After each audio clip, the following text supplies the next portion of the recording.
Hey, Kyle here, and starting to interview some of the interesting people I run into in my shooting endeavors. And today I got Justin McCareins, former NFL football player, and now he's a law enforcement officer. And just going to ask him 4 questions and kind of get some insight into his life. So first off, good seeing you again. Good to see you, yeah, Kyle. Good Thanks. shooting with you. Appreciate it. What made you go into law enforcement from the NFL? Coming out of college, that was the original plan. You know, even going into college, I'd always known I wanted to get into a career in law enforcement, whether it be local or federal. And you know, I was fortunate enough to make it to the NFL, and that lasted 8 years. So you know, but I never really lost that dream, and always had it in my mind as a career after football that I was gonna do it.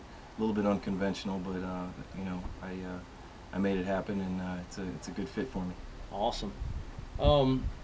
One of the things, this is the second time we've trained together, and I've always wondered since the first time we trained a few years ago, is there anything in the NFL, you know, being a pro athlete, is there anything that helped you in law enforcement or that you would tie in together, like, you know, when you got in, because I'm assuming guns and shooting and stuff was kind of new to you, and what being a pro athlete in the NFL kind of translated over to becoming an LE guy? I think one of the biggest things was taking coaching or criticism and being willing to learn from people who have been there longer than you, who are smarter than you in that realm. And you know, a lot of the guys who failed, who had talent, I remember in college and the NFL, just because they couldn't take instruction, they were sensitive, or they just plateaued and they didn't want to get better at anything. And once I committed to being a cop, I figured I'm going to keep my mouth shut, keep my eyes and ears open, and really learn from these guys who've been doing it, you know, good and bad. Yeah. And just continue to try to improve in every aspect of the job, and that's what I'm still doing. Awesome. What, obviously, you know, 8 years in the NFL is a long time, and then, you know, just going to that level, your mindset's probably got to be somewhere, you know, that other people, even if they're athletically gifted, they're probably not, maybe they don't go to the NFL because of the mindset. So how important would you say mindset is to being a law enforcement officer and in the training of being a law enforcement officer? I think it's huge. Yeah, I think complacency is what ends up getting guys hurt after they do this job for a while. And to kind of be out there and on the road and have that little you know, chip on your shoulder, a little kind of edge, and you know, you don't know what you're dealing with, you don't know what situation you're always walking into, and just kind of be, you know, being aware and being willing to pay attention to the details, whether it be what people say or what you're seeing out there. And like I said, it all boils down to continuing to improve, and I think continuing to just make yourself that, you know, better warrior or cop or whatever it is you do. Awesome.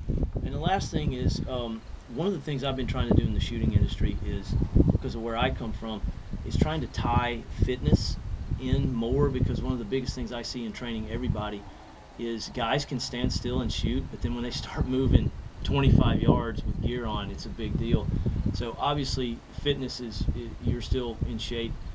How important do you think fitness is for a law enforcement officer or anybody who carries a gun? How would you, you know, like, to me, all my shooting tests all based on like high heart rate and stuff. Mm-hmm.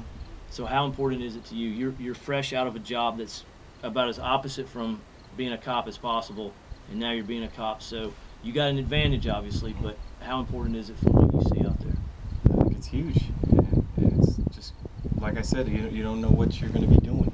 Right? You could be sitting in your car on the computer for 2 seconds, the next thing you know, you're out running after somebody or climbing a fence, or you know. And I want to be able to, if someone's in trouble or if I'm in trouble, I want to put myself in the best position to succeed.